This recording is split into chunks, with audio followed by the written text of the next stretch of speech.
제가 봉독하겠습니다. 그런데 바리새인 중에 니고데모라 하는 사람이 있으니 유대인의 지도자라. 그가 밤에 예수께 와서 이르되 랍비여, 우리가 당신은 하나님께로부터 오신 선생인 줄 아나이다. 하나님이 함께 하시지 아니하시면 당신이 행하시는 이 표적을 아무도 할 수 없음이니이다. 예수께서 대답하여 이르시되 진실로 진실로 내게 이르노니 사람이 거듭나지 아니하면 하나님의 나라를 볼 수 없느니라. 니고데모가 이르되 사람이 늙으면 어떻게 날 수 있사옵니까? 두 번째 모태에 들어갔다가 날 수 있사옵니까? 예수께서 대답하시되 진실로 진실로 내게 이르노니 사람이 물과 성령으로 나지 아니하면 하나님 나라에 들어갈 수 없느니라. 모세가 광야에서 뱀을 든 것 같이 인자도 들러야 하리니 이는 그를 믿는 자마다 영생을 얻게 하려 하심이니라. 하나님이 세상을 이처럼 사랑하사 독생자를 주셨으니 이는 그를 믿는 자마다 멸망하지 않고 영생을 얻게 하려 하심이라. 아멘.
이렇게 귀한 성도님들 그리스도 안에서 뵙게 되니 너무나 감사합니다.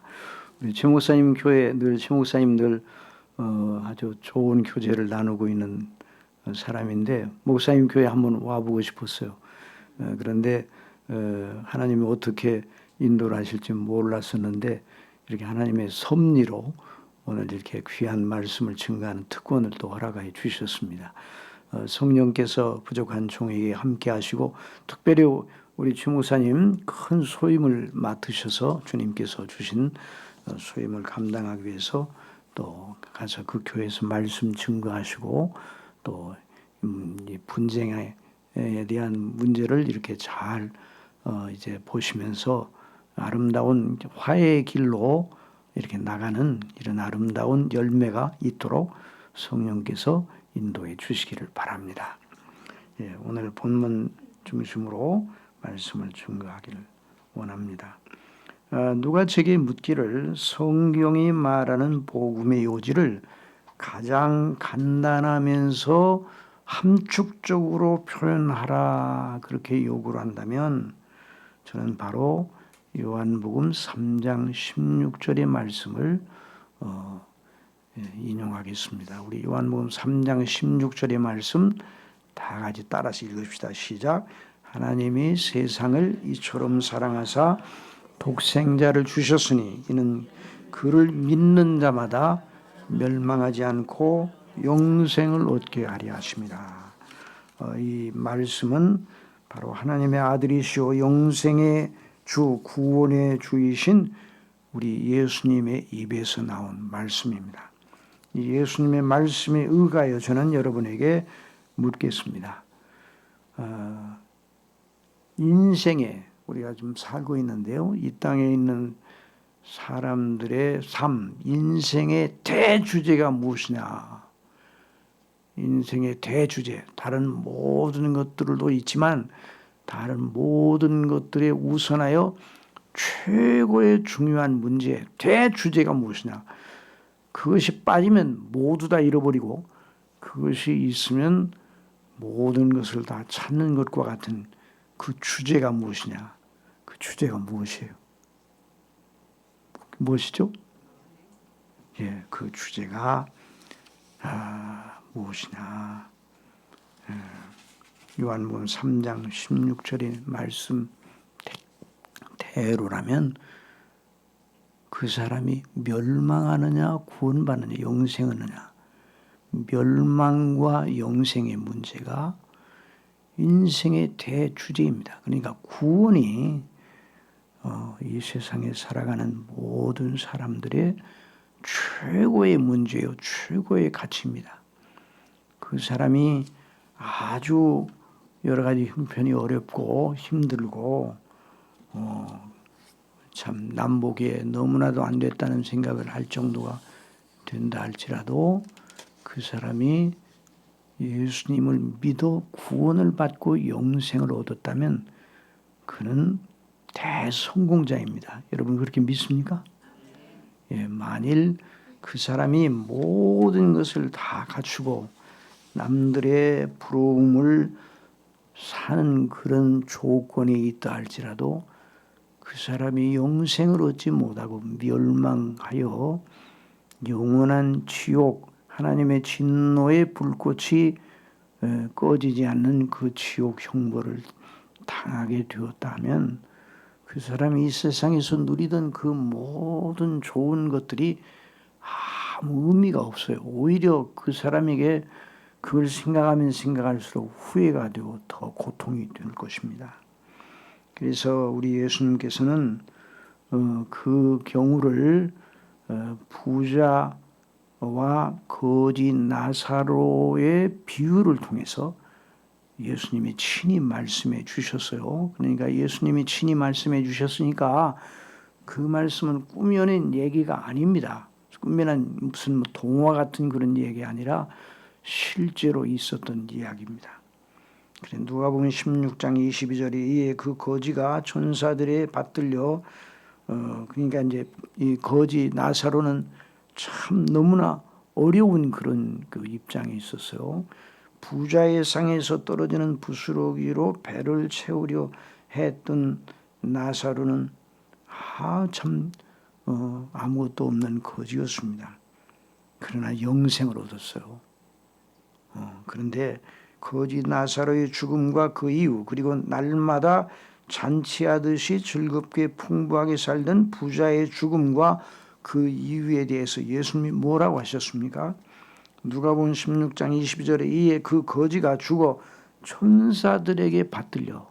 누구에게 받들렸다고요?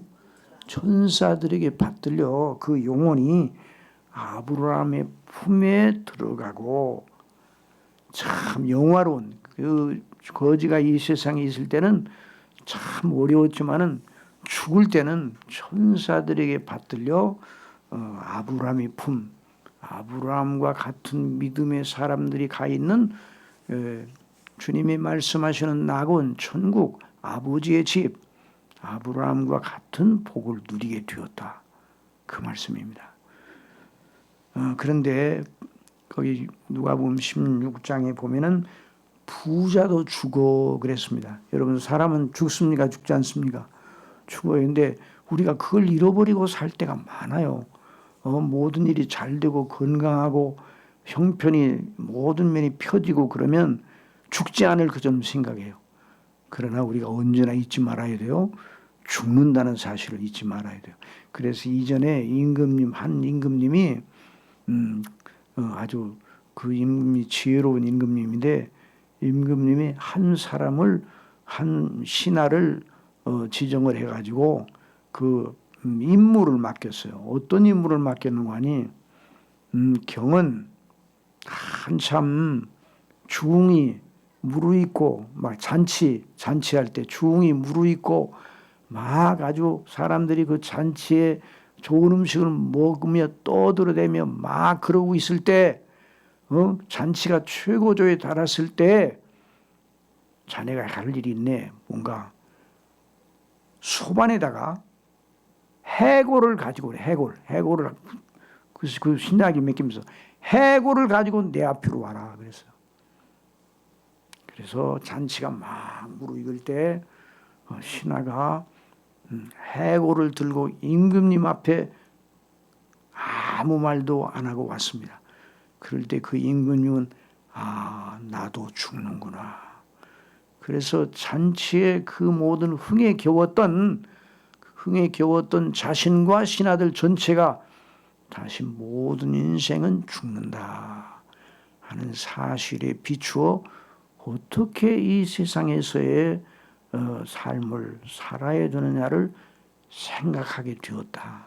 그러니까 그 임금님은 상당히 아주 지혜가 있는 그런 사람이었어요. 그런데 여기 이제 본문에 있는 말씀을 보면 부자도 죽어 장사돼. 근데 부자의 죽음에 대해서는 천사들에게 받들렸다는 그런 말이 없고, 부자의 죽음을 아주 아름답게 묘사하고 부자의 죽음에 대한 어떤 그 형용하는 그 표현이 전혀 없어요. 그냥 부자도 죽어 그가 음부에 들어가. 어디로 들어갔어요? 음부에서 고통 중에 눈을 들어 멀리 아브라함과 그의 품에 있는 나사로를 보고 불러 이르되 아버지 아브라함이여 나를 긍휼히 여기사 나사로를 보내어 그 손가락 끝에 물을 찍어 내 혀를 서늘하게 하소서. 내가 이 불꽃 가운데서 괴로워하나이다. 그러니까 이 현실, 이 엄숙한 현실을 보고 모든 인생들이 알고 있어야 돼. 뭔가 이 세상에 사는 그 아주 중요한 목적은 영생 얻느냐 아니면 멸망하느냐, 이 두 기로 중 하나에 다 연결되어 있구나, 이걸 생각하고 살아야 되는데, 그러나 사람들은 그걸 생각하지 못합니다. 정말 우리 구원의 주 예수님께서 친히 하시는 이 말씀은 우리를 사랑하시는 하나님의 구원 방식과 그 구원의 은혜를 받은 참된 믿음과 그 방식을 선명하게 그려주고 있습니다. 그래서 사랑하시는 여러분, 또 질문을 던지겠습니다. 구원은 그 사람이 영생하느냐 멸망하느냐 하는 것이 이 땅에서 결정이 됩니까? 죽은 다음에 결정이 됩니까? 죽은 다음에 그 사람이 멸망했는가 영생했는가 결정이 됩니까? 죽기 전 이 세상에 있을 때 결정이 됩니까? 이 세상에 있을 때 결정이 돼요. 죽음은 이 세상에서 결정된 대로 그 영원한 몫으로 가는 과정이지, 죽은 다음에 그 심판은 사람이 한 번 죽는 건 정한 것이 그 위에 심판이 있으리라고 했는데, 그 심판은 죽은 다음에 심판. 물론 예수 그리스도를 믿지 아니하는 사람들은 자기가 멸망받았다는 것을 죽은 다음에 알겠죠. 그런데 예수님을 믿어 구원받은 사람이 이미 구원받은 사람으로 하나님 앞에 나가서 지옥 가느냐 멸망하느냐 심판을 받지 아니하고 그리스도의 심판대 앞에 나타나는 상급 심판은 봐요. 상급 심판은. 자, 그러니까 이걸 생각하고 우리가 한번 이 본문을 그려봐야, 말씀을 들어야 됩니다. 그래서 우리 예수님께서 그 믿음과 그 방식을, 구원받는 믿음의 방식을 설명하시느라고 이렇게 말씀합니다. 요한복음 3장 14절에 모세가 광야에서 뱀을 든 것 같이 인자도 들려야 하리니 이는 그를 믿는 자마다 영생을 얻게 하려 하십니다. 하나님이 세상을 이처럼 사랑하사 독생자를 주셨으니 이는 그를 믿는 자마다 멸망하지 않고 영생을 얻게 하려 하십니다. 예수님께서 말씀하실 때 구약 성경의 민수기의 말씀을 마음에 두시고 이 말씀을 하셨습니다. 그래서 모세가 광야에서 뱀을 든 것 같이 인자도 들려야 하리니. 자, 여러분들이 다 민수기의 말씀을 알고 계신 분들은 이 말씀이 무슨 말씀인지 아시죠? 모세가 광야에서 뱀을 든 것 같이, 민수기 21장 4절 이하에 보면 백성이 호르산에서 출발하여 홍해 길을 따라 에돔 땅을 우회하려 하였다가 길로 말미암아 백성의 마음이 상하니라. 그 광야의 길이 얼마나 어려워요. 그런데 그 길로 말미암아 백성의 마음이 상했다고 그랬어요.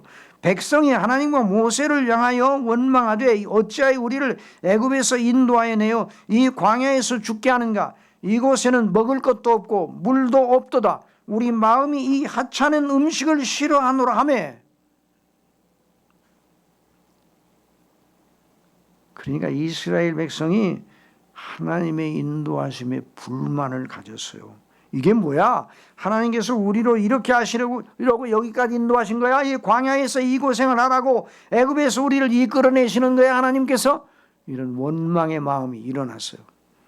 자, 여러분, 광야길이 얼마나 힘이 듭니까? 앞이 보이지 않는 미로와 같습니다. 그러니 불평이 나올 만합니다. 여러분, 우리가 여기서 잘 알아야 돼요. 우리 현실 자체만 보면 불평이 나와야 안 나와요? 우리 현실 자체만, 우리가 현재 당하는 일 자체만 보면 불만이 나오죠. 불평이 나오죠. 그러니까 우리 믿음은 현실 자체를 보고 하나님의 뜻을 발견하는 게 아니에요. 우리가 이걸 잘 알아야 돼요.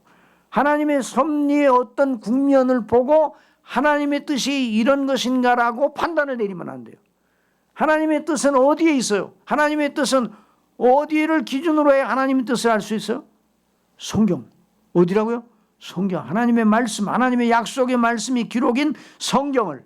그러니까 이 광야에 있던 사람들이 그 광야 생활 자체의 어려움을 보고 그 광야길로 인해서 마음이 상했다는 건 이해가 가나 그걸로 가지고 하나님의 뜻을 판단하고 하나님의 뜻에 대한 결론을 내리면 안 된다 이 말이에요. 그런데 그 불만이 언뜻 그러니까 정당해 보여요. 그러나 정당하지 않아요. 왜냐하면 그 광야길을 인도하시는 분이 누구십니까? 하나님이시죠. 그 광야길을 인도하셔서 어디로 인도하시려고 하는 거예요? 약속의 땅 가나안 땅까지 인도하시려고 구름기둥과 불기둥으로 낮에는 구름기둥 밤에는 불기둥으로 해서 그들을 보호하시고 또 함께 하신다는 하나님의 임재 하나님이 함께 하신다는 거예요. 여러분 어떤 어려움이 있어도 하나님이 나와 함께 하신다 그러면 됩니까 안 됩니까? 되는 거예요. 여러분 아무리 깜깜해도 환한 랜턴이 내 손에 쥐어져 있으면 두려워요? 두려워하지 않아요? 두렵지 않아요. 아무리 깜깜해도. 그래서 시편 기자는 주의 말씀은 내 발의 등이요 내 길의 빛이니라 이런 말씀을 했어요. 그러니까 등불이 있는 사람은 어둠을 무서워하지 않습니다. 마찬가지 현실이 아무리 어려워도 우리 주님께서 함께 하신다는 걸 믿고, 그게 믿음이에요. 그래서 그렇게 해야 되는데, 민수기에 나오는 백성의 마음이 이해는 가나 본받지 말아야 돼. 잘못했어요. 그러니까 어떤 조건, 어떤 상황 속에서 하나님을 원망하거나 불평하지 말아야 하는 것입니다. 왜냐하면 하나님은 우리를 사랑하시고 우리에게 이런 어려운 형편과 모든 걸 합력하여 선을 이루시는 분이 누구세요? 하나님이세요. 그래서 하나님을 사랑하는 자, 곧 그 뜻대로 부르심을 입은 자들에게는 모든 것이 합력하여 선을 이루는, 여기서 말하는 선은 우리가 좋아하는 의미의 선이 아니라 하나님이 우리를 향하신 선하신 목적, 구원의 영광과 그 구원의 그 아름다운 그 목적을 이루시기 위해서 모든 걸 합력하여 선을 이루신다. 이 섭리적으로 그런 말씀이에요. 그러므로 이스라엘 광야길로 인하여 마음이 상해서도 하나님을 원망에 대항하는 것이 아니에요. 그런데 대항을 했어. 하나님을 대항하고 모세를 대항하고 원망을 하고 막 모세와 아론을 들어 돌로 치려 하고 이런 아주 굉장한 데까지 마음이 나갔어요. 자기 입장만 내세워서 그 악에 대한 하나님의 징치는 정말 무서웠어요. 무슨 말씀? 어디서 그 불뱀들을 하나님께서 명하셨는지, 어디서 데리고 오셨는지, 불뱀들을 이스라엘 백성의 진중에 보내어 물게 하셨어요.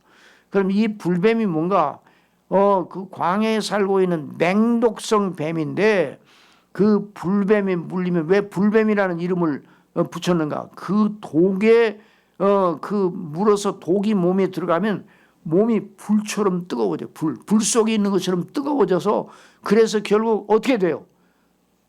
그러다 반드시 죽게 돼요. 그 불뱀에서 물렸다가 살아날 사람이 있어요, 없어요? 없어요. 반드시 죽게 되는 그런 무서운 맹독이었어요. 그런데 그런 일이 백성 중에 뱀에 물려 죽는 사람들이 많이 있어요. 그래서 그 진중에 큰 슬픔이 있었어요. 그런데 하나님께서 은혜를 주시려고 또 그 백성이 다시 돌이켜서 회개를 했어요.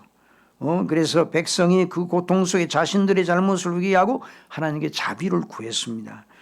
여러분, 사람이 아무리 잘못해도 깨닫고 하나님께 진실로 회개하고 하나님의 자비를 구하는 자는 복이 있습니다. 우리가 연약하죠? 누가 이 교회에서 제일 연약합니까? 누가 연약해요? 예, 그러죠. 우리 자신이에요. 우리 교회에서 제가 한번 질문을 던졌어요. 죄인 중에 괴수가 무엇이냐? 그러니까 아주 우리 교인들이 성경적으로 대답을 잘 하시더라고요. 사도 바울이라고. 사도 바울이 죄인 중 괴수 아니에요? 자기가 그랬잖아요. 성경적으로. 그래서 제가 그럼 우리 교회에서 제일 죄인 중에 괴수가 누구냐 그랬더니 어느 권사님이 목사님 그러더라고요.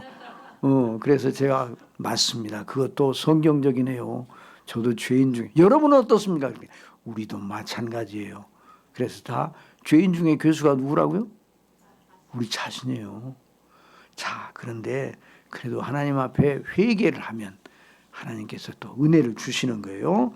자, 그래서 하여튼 그런 놀라운 은혜가 이제 하나님이 이게 회개도 은혜로 말미암아 되는 일이에요.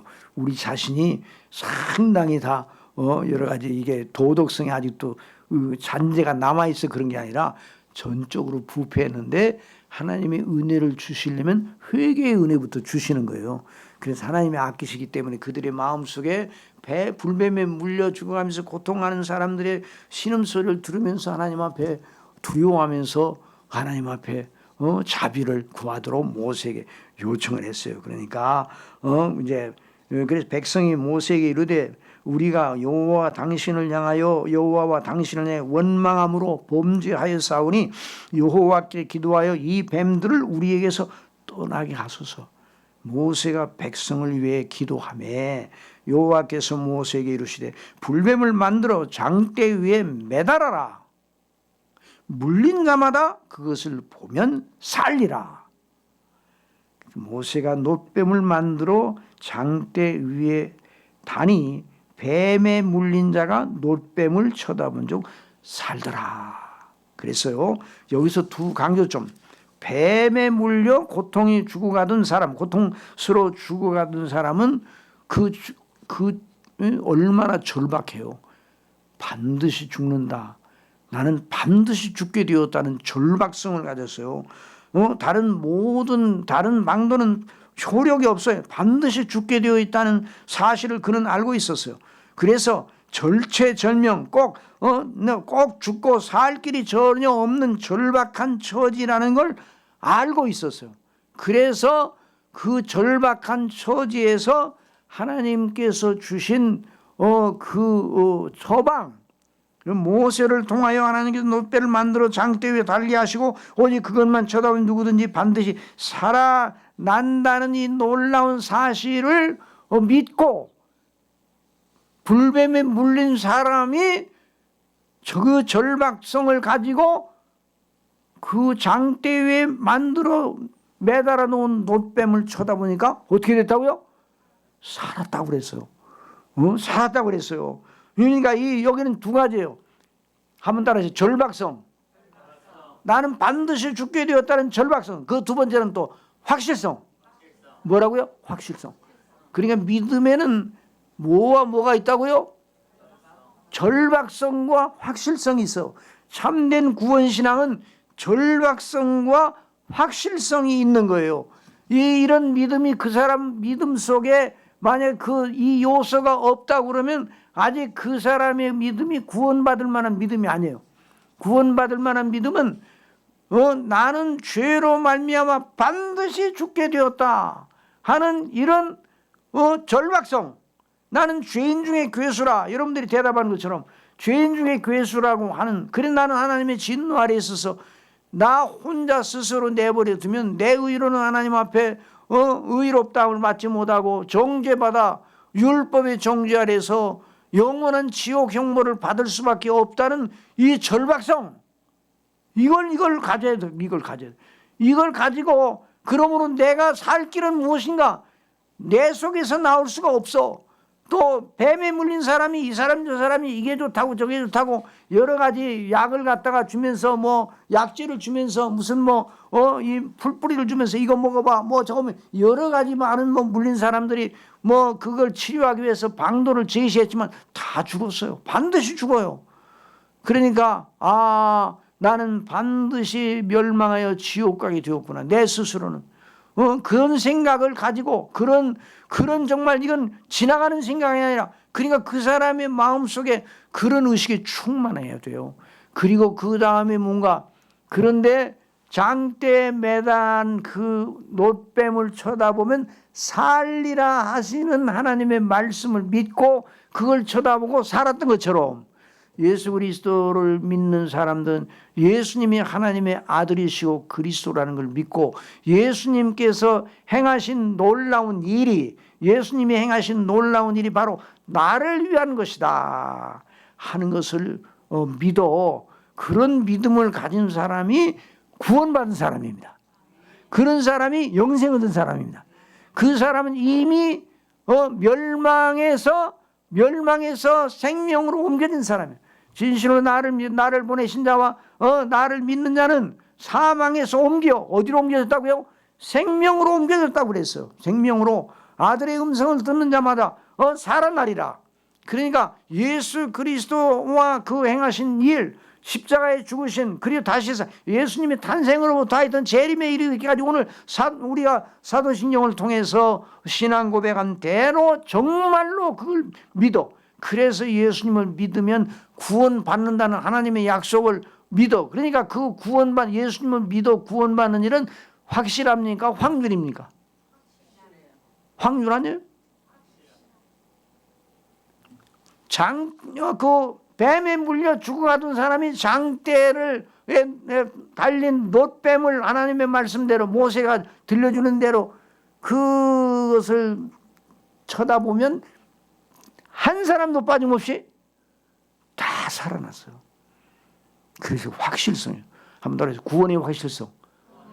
그러니까 우리가 예수님을 믿는 건 한번 믿어보는 게 아니에요. 이것저것 다 믿을 게 많지만 그래도 믿어보는 거 그거 아니에요. 예수님만 구주시라고 믿어야 되는 거예요. 그래서 이전 어떤 분이 전도를 하니까 예수님을 믿어야 구원받는다고, 예수님이 하나님의 아들이시고 그리스도시고 그분이 백성들의 죄를 짊어지시고 죽으셨다 대신, 그리고 다시 사셨다, 그래 전도를 했어요. 그러니까 그 전도의 말씀을 잘 들어. 그 사람이 들으면서 그래서 전도하는 사람이 이 사람이 예수님 믿는 사람이 오늘 한 사람 구원받는다 생각을 하고 아주 마음이 아주 얼마나 흐뭇하고 감사한지, 이 사람 하나님이 좀 택한 백성인가 생각을 하고 있었는데, 그래 이제 다 말을 마치고 어떠냐고 그랬더니 참 보니까 그분 참말로 참 그 예수님이라는 분 참 귀하신 분이네요. 그런데 이제 저 부탁 하나 있는데 사진 하나 좀 줄 수 없어요? 예수님 사진? 예수님의 초상 하나, 사진 하나 달라고 그러더래요. 그래서 예수님이 뭐 사진, 그러나 예수님의 초상화 그림은 있기는 있죠.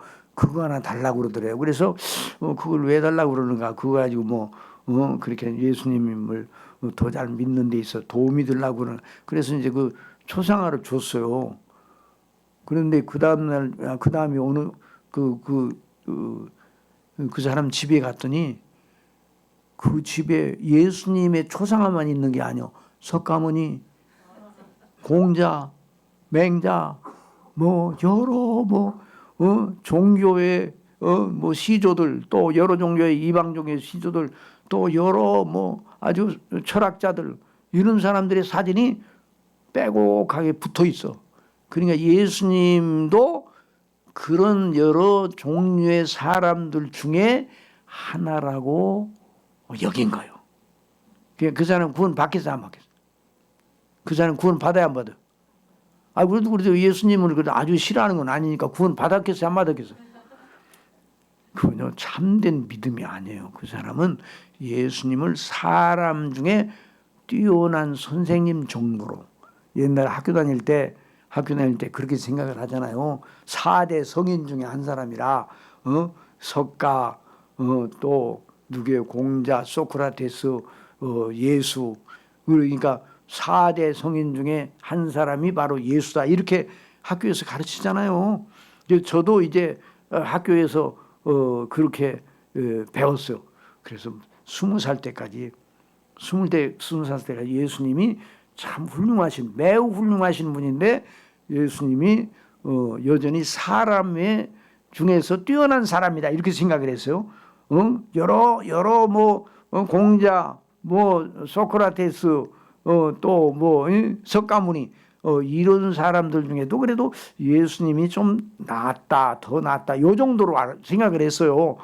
그런데 하나님의 성령께서 인도를 하셔서 이제 20살 때부터 교회를 나가서, 이제 20살 때부터 이제 전도를 받아가지고 교회를 나가서 이렇게 하나님의 성령이 충만한 역사로 복음을 알게 되니까 눈에 보이는 것이 없더라고요. 이제까지 좋았던 건 다 의미가 없고, 예수님 믿어 구원받은 기쁨과 영광이 저를 사로잡아서 내가 평생 하나님께서 주신 은혜를 따라 복음 전도자가 돼야 되겠다, 이런 마음속에 쑥 들어와요. 처음에 이거 들어올까 저도 무서웠거든요. 왜냐하면 저희 아버지께서 교회를 나가되 골똘하게 믿으면 안 된다. 교회를 나가되 아주 교회를 나가면 이제 사람이 나쁜 데로 빠지지는 않으니까 그러나 골똘하게 믿으면 안 된다.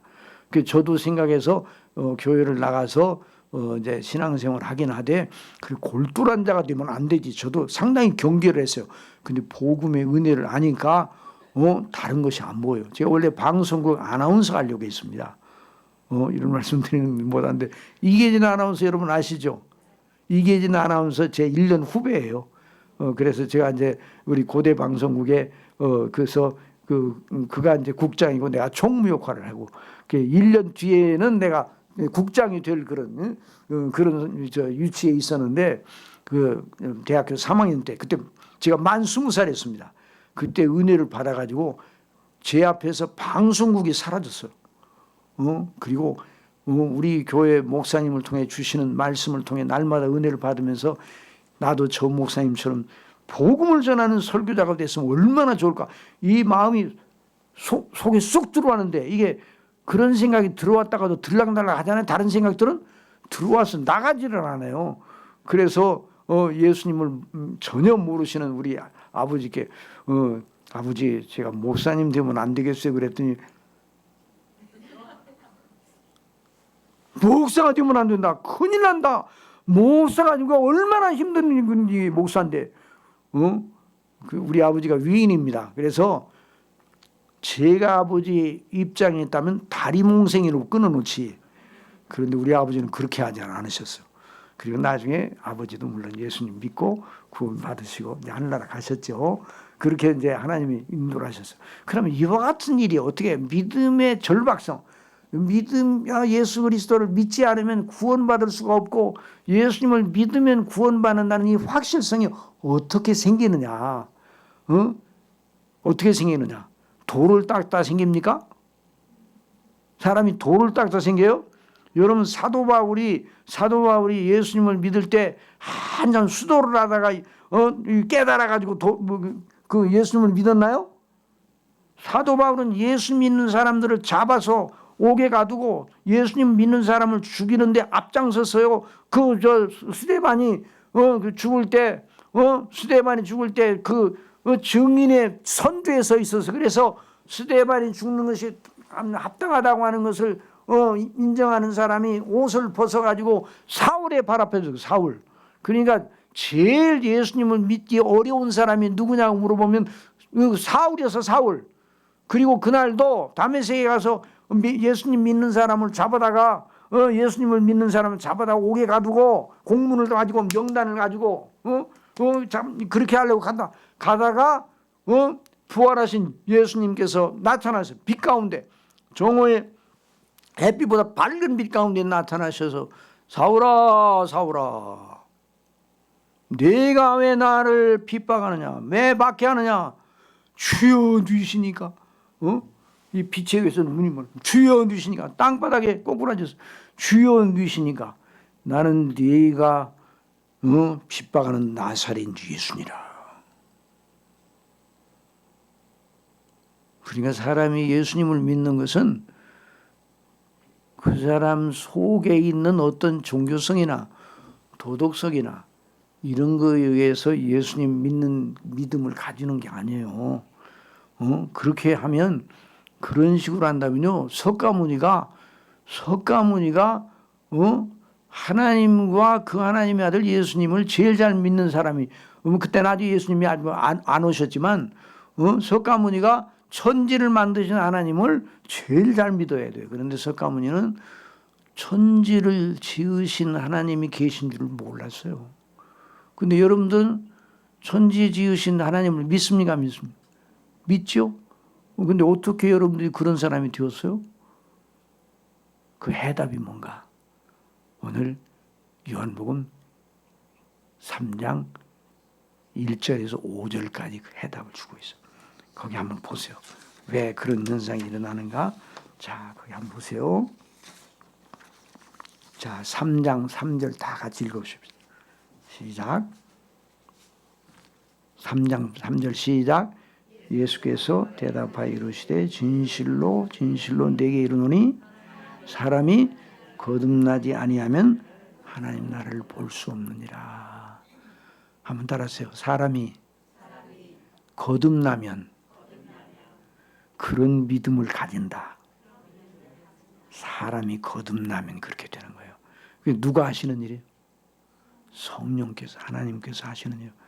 그런데 성경 전체에 비춰보면 누가 거듭나는가? 이게 거듭나는 것도 여러분 거듭나십시오. 거듭나야 예수님을 잘 믿습니다. 그런데 그렇게 이제 설교하시는 목사님은 아니 목사님 그럼 거듭나려면 어떻게 해야 됩니까? 거듭나려면 예수 그리스도를 믿어야 됩니다. 그런데 거듭나야 예수님을 믿는다는 말인데 어떻게 해야 거듭납니까? 하나님의 전도의 말씀을 듣고 한번 따라해요. 하나님의 전도의 말씀을 듣고 내 힘으로 거듭날 수 있어요? 없어요. 하나님의 성령께서 거듭나게 하셔서 그래서 너희가 거듭난 것이 썩어질 씨로 된 것이 아니라 살아계신 하나님의 말씀으로 되었다고 그랬잖아요. 그런 똑같은 복음을 듣는데도 어떤 사람들은 예수님을 믿고 어떤 사람들은 예수님을 안 믿어요. 그러니까 이와 같은 이치가 어떻게 나타나는가? 성경 전체에 보면 한번 따라해서 택한 백성,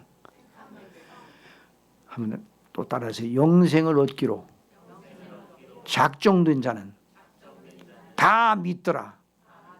그러니까 영생을 얻기로 작정된 자는 하나님의 말씀을 들을 때, 그러니까 하나님의 성령께서 그 사람을 전도하도록 인도하셔서 하나님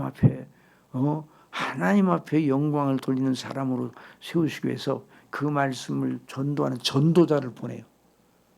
주의 이름을 부르는 자마다 다 구원을 받으리라. 믿지 아니하면 어찌 부르리요?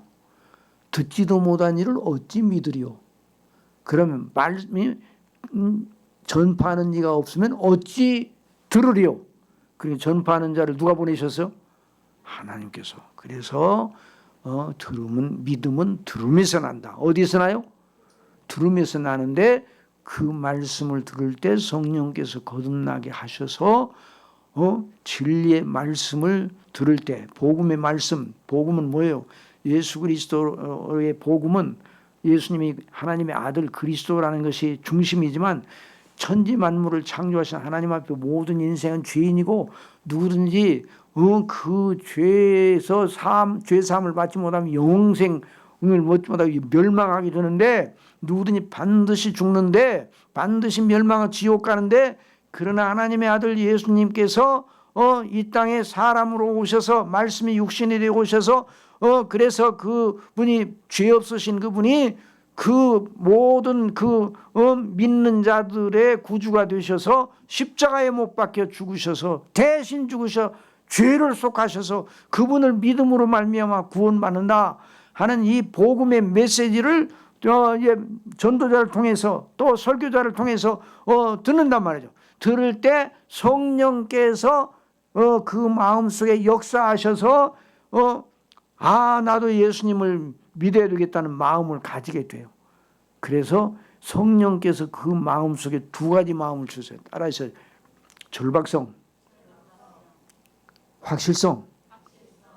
절박성은 자기가 죄인이요 하나님의 진노 아래에 있다는, 자기가 영적으로 죄와 허물로 죽었다는 그런 절박함을 느끼게 하는 거예요. 누가 그렇게 해요? 성령께서. 그래서 성령께서 거듭나게 하시면 어떤 일이 벌어지는가? 천지 만물을 창조하신 하나님이 계시다는 것이 믿어지기 시작하는 거예요. 왜? 영적으로 죽었던 사람들은 영적으로 죽었으니까 하나님에 대한 생각이 없어요. 원래 태어날 때부터 사람은 죄와 허물로 죽어 있어서, 그런데 성령께서 그 심령을, 죽은 영혼을 살리시는 거예요. 그래서 그 죽은 영혼이 살아나게 되면 그 죽은 영혼이 깨어나게 되면 눈을 떠서, 영적인 눈을 떠서 제일 먼저 누구를 생각하는가? 하나님을 생각해요. 그리고 내가 하나님의 피조물이라는 걸 알아요. 성경이 그대로 창세기에 나오는 말씀이 믿어지는 거예요. 그래 어떤 분이 저한테 그런 질문했어요. 목사님, 거듭나게 되면 어떻게 사람이 돼요? 내가 거듭나는가를 어떻게 압니까? 그래서 내가 그분한테 이렇게 얘기했어요. 창세기 1장 1절이 정말 믿어지나요? 태초에 하나님이 천지를 창조하시니라. 여러분 정말 믿어지나요? 정말 믿어지나요? 이 정말로 믿어지는 게 기적이에요, 기적. 어떤 사람들은 안 믿잖아요. 학교에서는 이거 안 가르쳐요. 대학에 가서도 이 진화론적인 사고, 모든 만물이 사람이 원숭이로부터 진화한 거야. 그러니까 어떤 어린아이가 그러더라. 사람은 태어나면서부터 사람이던데? 원숭이가 아니던데? 어린아이도 그렇게, 어린아이도. 4살, 5살 되는 애들도 그렇게 얘기를 하는데, 그런데 대학에서 진화론적인 사고로 하나님이 안 계시다는 그런 전제로 학문을 해요. 그러니까 우리가 예수님을 믿고 구원받은 자로서 이 세상을 산다는, 아까 우리 집사님 기도하실 때 이 세상에 우리가 믿음 생활 하다 보면 여러 가지 고난도 온다고 그랬는데, 그 고난이 그래서 무슨 뭐 몸이 아파가지고 그런 의미의 고난이 아니라 삶의 국면마다 직장생활, 학교생활 어디 가든지 하나님이 안 계시다고 하는 그런 의식으로 가득 찬 세상에서 사니까 우리가 믿는 대로 행한다는 것이 그렇게 쉽지 않은 거예요. 그런 의미의 고난이에요. 그러나 그런 의미의 고난은 복입니까 저주입니까? 복이에요. 복된 사람. 그래서 근데 그 창세기 1장 1절이 믿어져요. 그러니까 그 믿어져요. 정말로 믿어져요. 그 창세기 1장 1절이 정말로 믿어지면 성경 전체를 다 믿어야 되고, 성경 전체가 믿어져요. 성경 전체를 이해는 잘 못하는 부분이 너무 많아요. 그렇기는 하지만 정말 그 거듭난 사람은 믿어지는. 왜? 천지 만물을 창조하신 하나님이 아무것도 없는 데서 창조하셨잖아요. 그렇죠? 우리 자신도 다 우리가 우리 자신을 보면 놀라워요, 놀랍지 않아요? 놀랍죠, 놀라워요. 놀라워요. 어떻게 우리는 머리카락 하나도 마음대로 할 수가 있어요? 머리카락 하나도 희귀하고 검게 할 수 있어요? 그럼 어떤 분? 근데 목사님 머리가 그렇게 까만데 어떻게 뭐 흰머리가 별로 없네요. 색칠했어. 그러나 까만 머리, 흰머리 나는 흰머리가 까만 머리 나는 약이 있다고 그러는데, 물론 그걸 통해 약간 개선이 될지 모르지만, 그 말은 사람이 할 수 있는 일은 없어요. 다 우리의 인체를 보면요, 신비롭고 신비해요. 그러니까 아담이 처음 하와를 봤을 때 이는 뼈 중에 뼈요 살 중에 살이라. 그러니까 아담이 그 하와를 볼 때마다 감격이야. 아이고, 저렇게 이쁜 아내를 나에게 주신 하나님이 너무 영광스러워. 범죄하기 전에.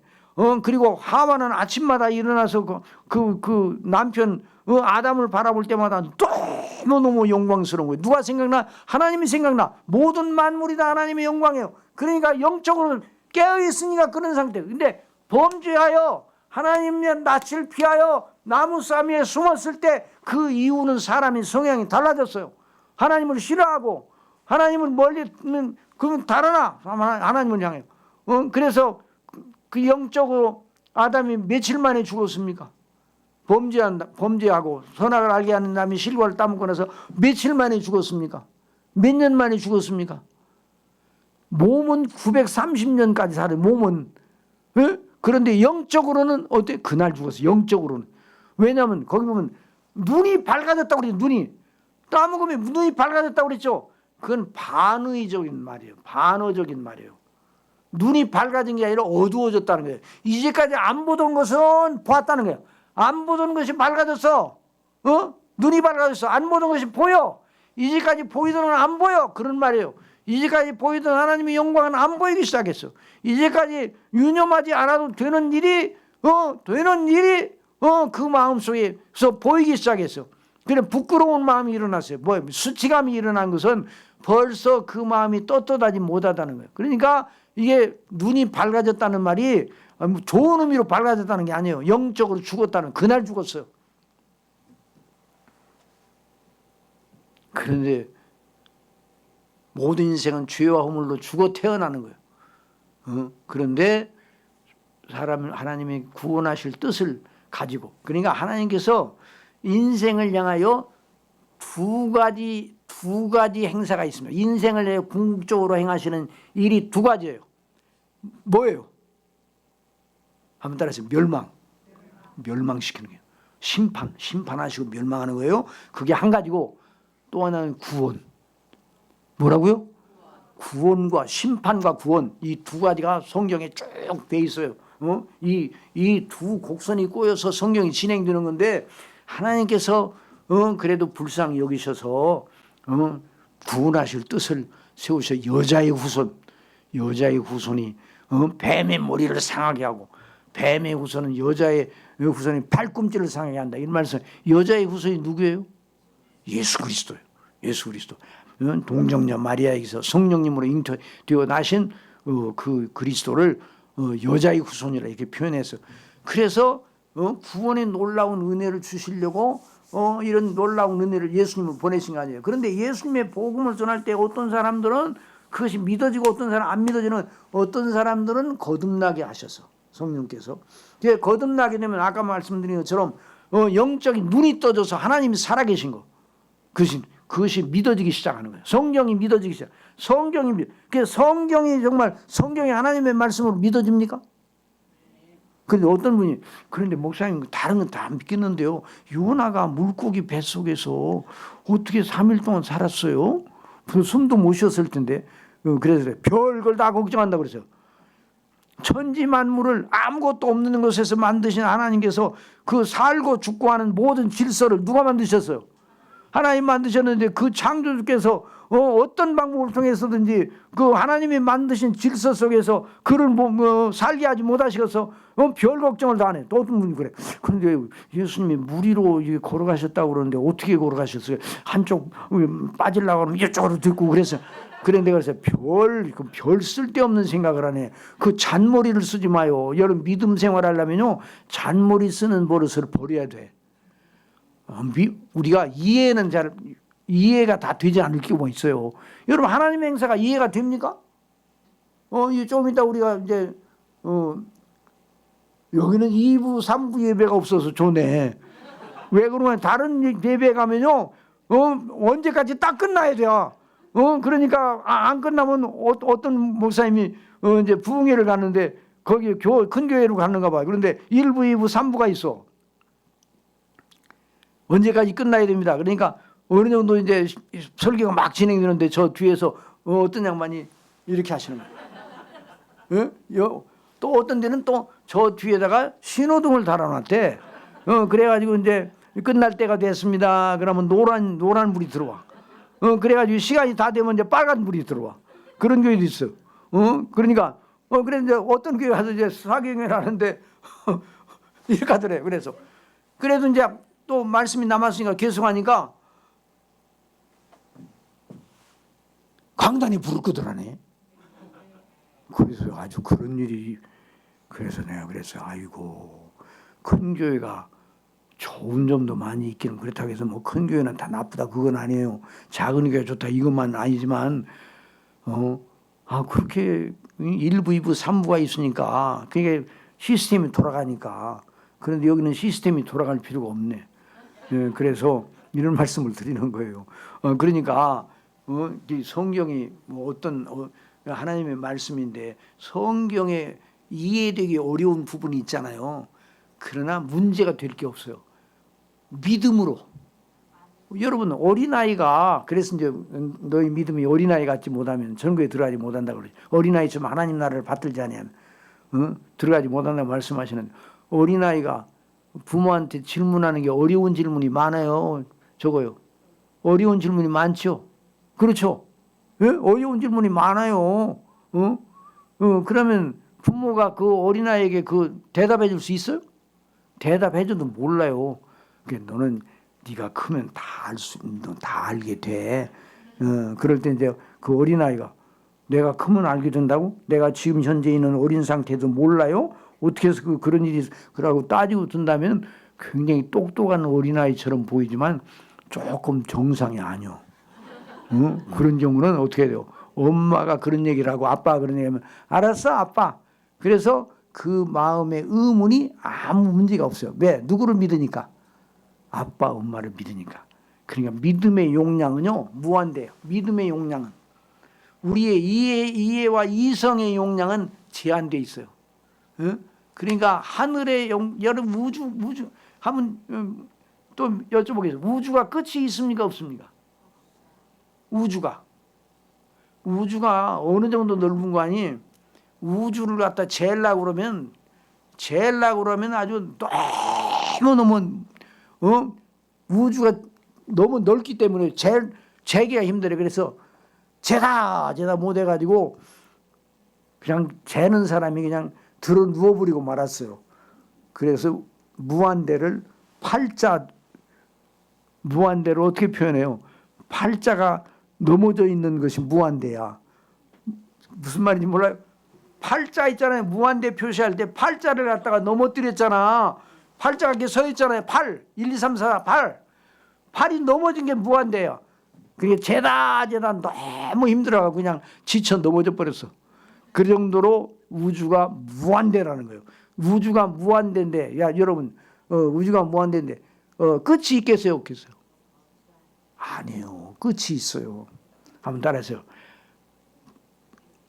우주는 하나님의 피조물이기 때문에 끝이 있는 거예요. 끝이 어딘지는 모르지만 사람이 아직 다다르지 못했어요. 그 정도로 그 정도로 큰 우주를 하나님 만들. 그러니까 하나님의 크기가 어느 정도예요? 하나님은 무한하신 분이에요. 그러니까 그 하나님을 우리가 믿는 거예요. 그러니까 믿음은 무한하신 하나님을 받아들일 수 있는 용량을 가지고 있어. 그러니까 그 믿음을 누가 주신다고요? 성령께서 거듭나게 하심으로. 그래서 성경에 나오는 것이 이해되지 않지만 다 믿는 믿음의 자세를 가지고 우리가 말씀을 듣는 거예요. 목사님이 주일마다 말씀을 증거하실 때 이 하나님의 말씀이 바로 그런 말씀이다. 이 생각을 가지고 말씀을 받으면 모든 주일마다 은혜를 받지 않을 수가 없는 거예요. 하여튼 그렇게 이렇게 이제 성령께서 그 사람을 그렇게 이제 거듭나게 하시면 하나님의 살아계신 것과 내가 하나님 앞에 죄인이라는 것이 비로소 알게 되는 거예요. 한번 따라해주세요. 하나님을 아는 지식, 나를 아는 지식. 소크라테스가 너를 알라고 그랬는데 내 소크라테스한테 물어봤어요. 당신은 자신을 알아요? 그랬는데 소크라테스의 책을 봐도 자기가 누구인지 확실히 몰랐어요. 자기가 하나님 앞에 죄인인지 몰랐어요. 물론 자기가 인간 법 앞에는 인간 법이 불법이라도 뭐 다 받아들여야 된다 뭐 이런 식으로 얘기는 하긴 했지만 법을 그 법이 잘못된 법이라 받아들여야 된다는 생각을 했지만 그래 자기가 누구인지를 철학자들도 몰랐어요. 그런데 거듭난 사람은 알게 돼요. 말씀에 비춰 하나님 앞에 내가 죄인이라는 걸 알게 돼요. 하나님의 진노를 받을 수밖에 없는 죄인이라는 걸 알게 되고 그래서 존 번연이라는 사람이 그런 은혜가 임했을 때 거듭남의 역사가 있었을 때 마음이 얼마나 고통스러운지 몰라요. 나는 지옥 가게 되었구나. 그래 새가 나무가에 있는 새가 너무너무 부러워서 저 새는 죽으면 끝나지만 나는 지옥에 가게 되었구나. 그런 고통스러운 때도 있었어요. 그런데 나중에 성령께서 자 이래서 이렇게 거듭난 사람들이 그걸 죄를 깨닫게 하는 그 단계. 그러니까 이게 회개하는 단계죠. 그래 내가 죄인이구나. 모든 게 죄인이구나. 그렇게 해서 하나님 앞에 용서를 구하고 자비를 구하는 단계로 나아가는데 그럼 어떻게 해야 되는가? 뭐 내 힘으로는 뭐 내가 그 잘못하는 것을 착한 일을 많이 해가지고 상쇄를 시키는 것도 아니고 어떻게 하는가? 그런데 복음의 말씀은 바로 하나님의 아들 예수 그리스도께서 너의 죄를 위해 죽으셨다. 너의 죄를 위해. 이것이잖아요. 그 말씀이 믿어지게 되는 거예요. 그러니까 예수님을 믿어 구원을 받는데 어느 정도로 받는가? 확실하게 받는 거예요. 확실하게. 모세가 만든 하나님의 지시에 따른 모세가 만든 그 장대 위에 매달려 있는 그 노뱀을 쳐다보면 즉시 살았던 것처럼 예수 그리스도를 구주로 믿는 날 그날 구원을 받는 겁니다. 여러분 믿습니까? 그날 지옥에서 천국의 백성이 되는 거예요. 그날 사망에서 생명으로 옮겨지는 겁니다. 옮겨지는 거예요. 그래서 옮겨지면 다시 잘못하면 다시 사망으로 떨어집니까? 안 떨어집니까? 떨어져요? 안 떨어져요? 아니 옮겨졌더라도 잘못하게 되면 떨어져요? 안 떨어져요? 뭐 대답은 안 하시네? 사망에서 생명으로 옮겼느니라. 그러나 잘못하면 다시 이전 자리로 돌아갈 가능성이 있어요? 없어요? 있다고 말하는 것이 감리교야. 가능성이 있다고. 우리 장로교회 칼빈주의는 성경이 말하는 대로 없어요. 왜냐하면 이미 우리 예수님을 믿음으로 말미암아 의롭다고 선포하신 그 영원한 죄. 그러면 예수님 믿고 난 다음에 잘못하면 어떡하는가? 그 죄는 다르게 처리해요. 그 죄는 어떤 죄인가? 이렇게 물어봤더니 어디 가서 물어봤더니 용서받을 죄라고요. 여러분, 예수님 믿는 사람이 짓는 죄가 더 나쁩니까? 예수님 안 믿는 사람이 짓는 죄가 더 나쁩니까? 다 나빠요. 다 나빠. 그런데 예수님 믿는 사람, 안 믿는 사람의 죄는 형벌의 대상이에요. 뭐의 대상? 예수님 믿는 사람의 죄는 하나님의 자녀로서 징계의 대상이야. 그래서 구원이 떨어지지 않는 거예요. 이런 은혜를 주시는 게 확실한, 이것이 바로 오늘 본문을 통해서 주시는 놀라운 말씀이에요. 우리가 그러므로 이런 은혜를 받았어요. 성령님으로 말미암아. 그래서 사람이 어떻게 거듭날 수 있습니까? 늙으면 어머니 뱃속으로 다시 들어갔다가 다시 납니까? 이 니고데모가 똑똑한 사람인데 이런 어리석은 질문을 했어요. 그러니까 우리 예수님께서 예수께서 대답하시 진실로 내게 이르노니 사람이 물과 성령으로 나지 않으면 하나님 나라에 들어갈 수 없느냐. 이 물이라는 건 그냥 이런 물이 아니라 씻음을 말하는 거야. 한번 따라 씻음, 죄 씻음. 죄 쓰심은 누구의 피로? 예수님의 피로 죄 쓰심을 받고 성령님으로 말미암아. 그래 예수 그리스도를 구주로 영접하면 그 영접하는 날 구원이 이루어지는 거예요. 삭개오가 예수님을 영접하는 날, 예수님을 영접하여 자기 집에 모셔드렸죠. 그럴 때 예수님께서 이 집에 구원이 이르렀다 그랬어요. 여러분, 이런 놀라운 은혜가, 그러니까 이미 여러분이 예수님을 구주로 믿으면 이미 구원받은 상태에 있는 거예요. 아시겠습니까? 영생 얻은 상태. 그래서 하나님을 누구라고 불러요? 아버지로. 성령께서 이런 역사. 그러니까 우리를 향하신, 우리를 창세전에 택하셔서 이와 같은 놀라운 은혜를 주셔서 이런 믿음을 가지고 이 믿음, 이런 세계를 알게 될 때 그러니까 사울에게 사도행전에 나타난 다메섹의 그 대사변이 일어나는데 그와 같은 그런 현상으로 예수님이 지금도 환상적에 그건 아니에요. 그렇게 아니면 성령님으로 말미암아 사도 바울이 다메섹에서 만났던 것 같은 그 일이 영적으로 일어나는 거예요. 그래서 예수님을 진실로 믿는 사람은 예수님을 안 믿는 대로 많은 유혹과 시험이 있지만 안 믿는 대로 다시 돌아갈 수 없어. 왜냐하면 우리 속에 누가 계셔요? 성령께서 계시기 때문에. 이와 같은 놀라운 은혜의 영광을 우리한테 늘 찬미해야 됩니다. 여러분 믿습니까? 저도 늘 감사하고 하나님 앞에 감사하고 저에게 또 전도자를 보내주셔서 저로 하여금 예수님 믿게 이렇게 사용하신 전도자가 있어요. 그 전도자에게 늘 내가 감사하게 생각하고 있습니다. 그 전도자는 누군가 여기 앞에 있는 제가 처음에 좀 교제를 하고 싶어서 전화를 편지를 갖다 지금부터 69년이니까 몇 년 전에 지금부터 50 몇 년 전에 그런데 거의 60년 가까이 됐네. 편지를 보냈더니 답장이 예수님 믿으라는 거예요. 예수 그리스도가 영생의 길이고 예수님을 떠난 사람은 본향을 고향 노래를 부르면서 사람들이 우는데 그런데 진짜 자기가 살던 옛 고향에 찾아가면 거기도 고향이 아니요. 영적인 고향이 바로 본향의 하나님이시고 예수님이시다. 그런 편지를 간단하게 써서 답장해요. 근데 그 답장이 얼마나 저한테 아주 위압적인데 그 답장에 대해서 너 안 한다 그러면 난 예수님 안 믿는다 그러면 그 다음에 교제가 이루어지지 않을 것 같아서 그럼 나를 인도해 보라고 그랬더니 그 다음부터 계속 성경 말씀과 목사님들한테 들었던 설교를 계속 보내오는 거예요. 2개월 동안 그러다가 안 되겠더라고요. 둘 중에 하나를 해야 되겠어요. 이게 교제가 안 돼. 내가 뭐 철학을 동원하고 칸트를 인용하고 아리스토텔을 인용하고 내가 봤던 영화 여러 가지 인용 책을 봤던 거를 인용해서가 또 매도 전혀 그 일에 대해서는 노 코멘트 계속 성경 말씀만.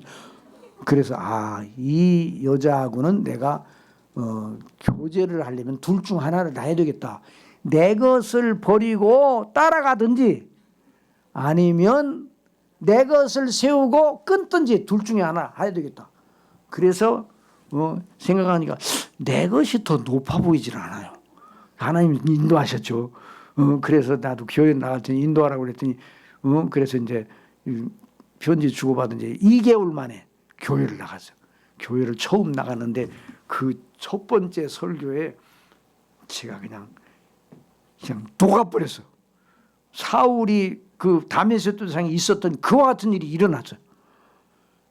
그 목사님이 이제까지 내가 들었던 선생님들이나 또는 내가 읽었던 책들이나 모든 그 메시지보다 그 목사님의 말씀이 인생에 대한 가장 정확한 해답이다 하는 생각이 이미 이제 물론 이미 2개월 동안 이제 훈련을 이제 나도 모르게 받았잖아요. 그런 가운데서 들어서 그런지 그냥 그 말씀이 꿀과 같아가지고 그 다음 주에 이제는 교회를 나가라고 누가 말하지 않아도 기다려줘. 이와 같은 역사가 일어나. 누가 하신 일이에요? 성령께서 하신 일. 그래서 여러분 교회를 섬길 때 누구의 한번 따라요. 교회를 섬길 때 말씀 중심으로 성령의 인도하심을 따라 순종함으로 그 사람이 영생 얻은 사람의 본분을 하는 거예요. 그러니까 목사님을 여러분 볼 때 목사님이 더 죄인입니까? 여러분이 더 죄인입니까? 대답을 안 하시네. 똑같아요. 그런데 하나님이 귀한 목사님을 세우셔서 복음의 말씀을 증거케 하시고 그것도 구원받으시고 이것이 누가 하신 일이에요? 그래서 또 말씀을 증거하는 이 설교는 정말 사람의 일이 아니에요. 우리 교회는 이제 곧 끝나기는 끝날 거예요. 이제 우리 교회는 저를 21년 동안 부목사로 섬기던 분이 있어요. 21년 동안. 우리 장로님들이 아이고 그 부목사님 뭘로 부목사님 되고 그러네요. 21년 동안 섬겼으니까. 그래서 하나님께서 인도하셔서 그 부목사님이 담임 목사님이 되셨어요. 담임 목사님.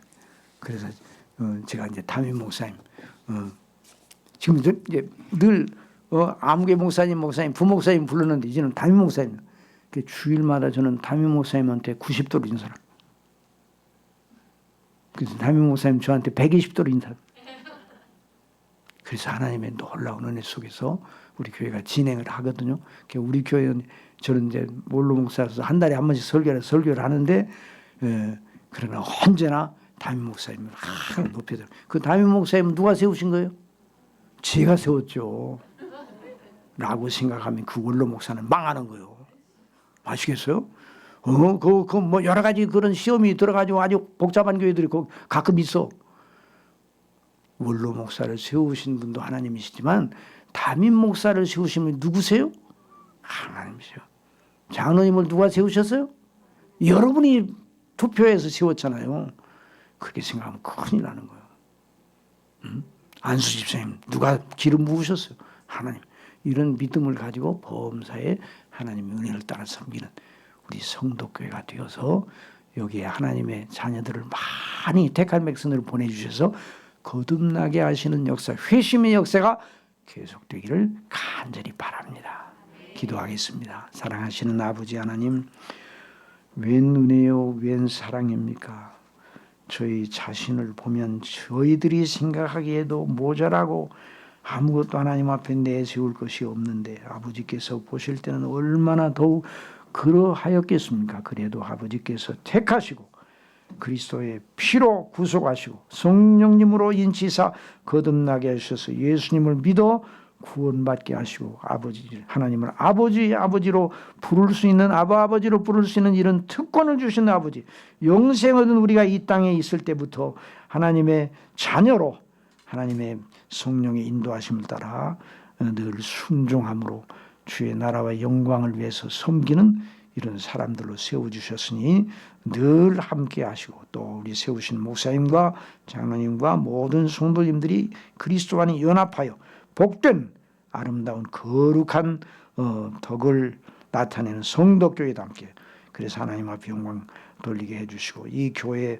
주님의 택한 백성들을 많이 보내주시옵소서. 예수님의 이름으로 기도드리옵나이다. 아멘.